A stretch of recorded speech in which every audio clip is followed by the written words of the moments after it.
People, welcome to the channel. It's Jamaica Vibes Entertainment TV.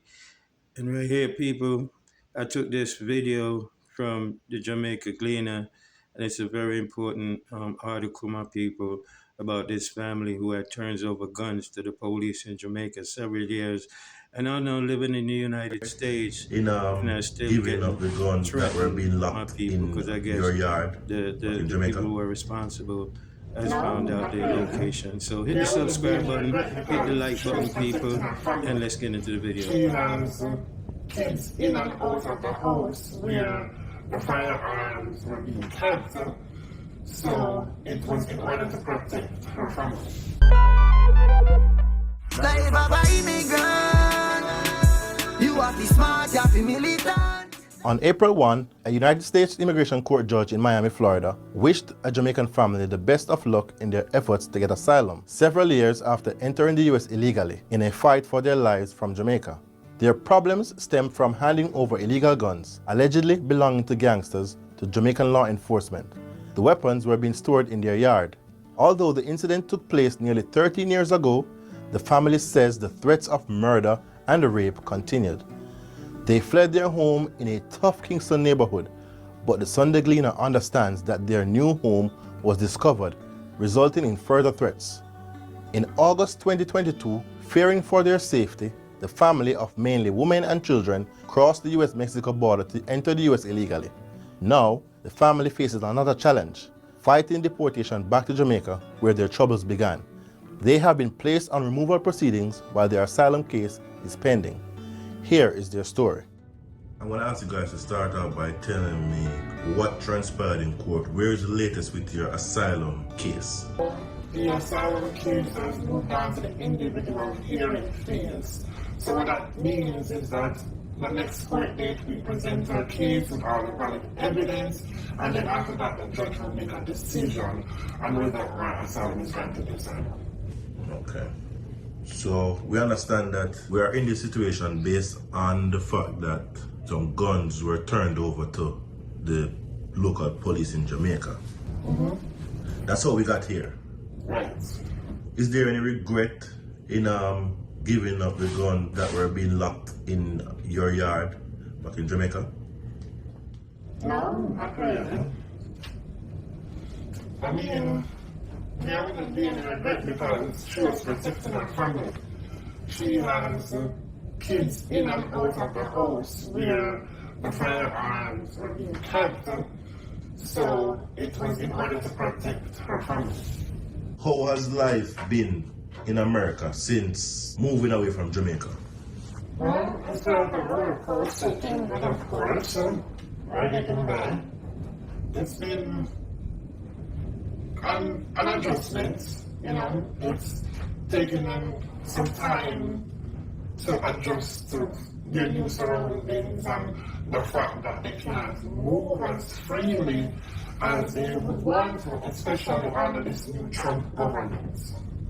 What goes through your mind when you think of being deported, being sent back to Jamaica?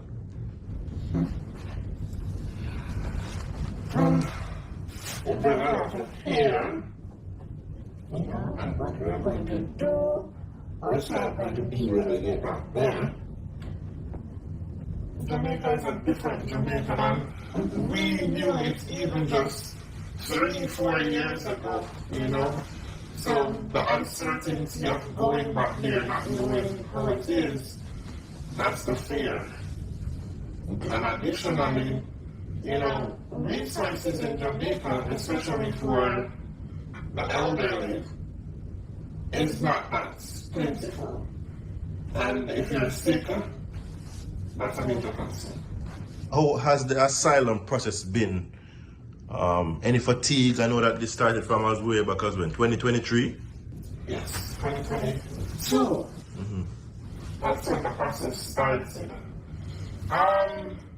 The process has been challenging because resources are few. There's not many free lawyers that are available to assist with the case, and the lawyers that are available they're really expensive.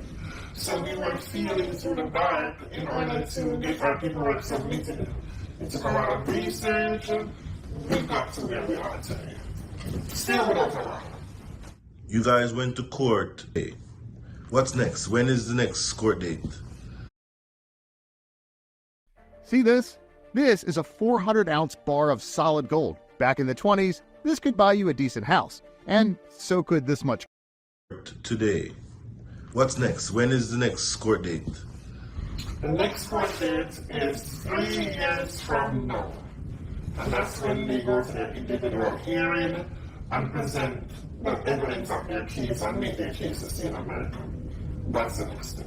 The judge would have said that this is an opportunity for you guys to find a lawyer. To find a lawyer and to solidify your reasons for seeking asylum in.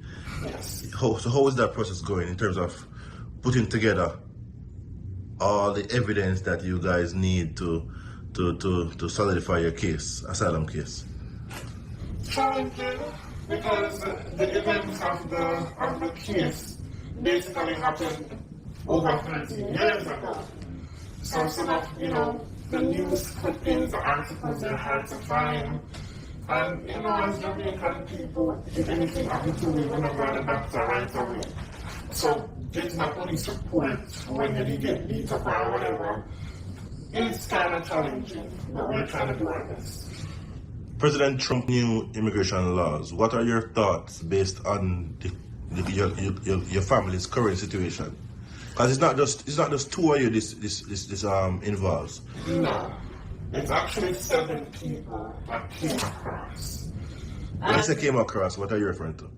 Came across the Mexican border. So that's what happened. And as it relates to Trump and his rules, it's just fear-mongering. It's really fear-mongering. I think there's a common misconception that as you step outside, you'll be detained. A lot of things has changed, and not for the better.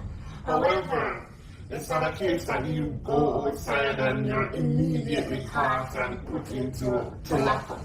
No, we went to court yesterday, and everything was fine. There was no police there. The judge was fair. And he was showing some good luck, but sincerely.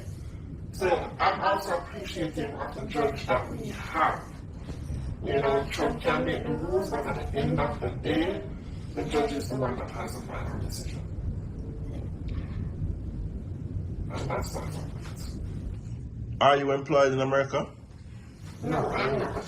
Okay. Are you looking for employment? Not right now. Okay.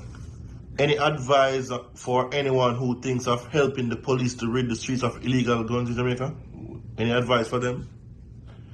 That's what you did basically. You helped to rid the streets of. One people can do it, go ahead and do it. It's for the better. You're protecting yourself and your offspring. Any member of your family has been killed, or since you assisted the police with recovering those firearms, any member of your family has been killed? Yes. Okay. One of my cousins, her nephew, he was gunned down. Okay. Yes. We have continuously been getting threats, and that's the reason why we left. You came here illegally, as I said earlier. Yeah. How many of you from your family, and what was it like going through that U.S.-Mexico border? Remind me of, you're an elderly woman, and you made that trek from Jamaica because of safety and fear. Well, part of our scheme, right? And it wasn't easy, but we had to do it because we're trying to save our lives. So we had to do it. Was everybody okay coming across? I understand that children as young as maybe 2-3 year old was involved in that trek. Well, actually, I'm the one when that child made a trip over here. But it was hard. one of our family members actually fell from the wall while coming down and, hurt her leg. So there, it was hard. Coming through the desert, as they explained it to me, it was hard, it was musky, they have to run, hide from the police, slide down hills, and then climb this fence. So it wasn't an easy journey.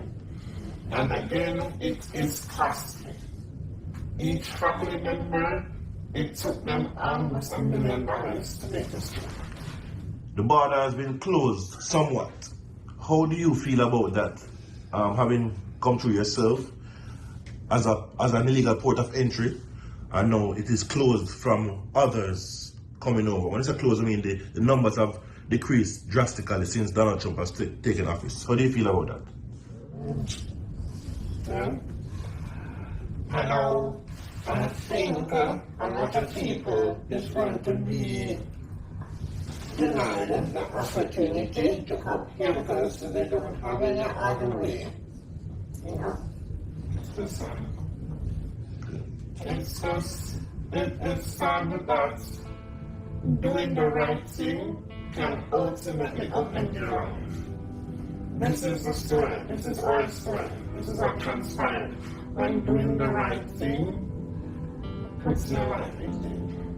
I am Andre Williams for The Gleaner Online.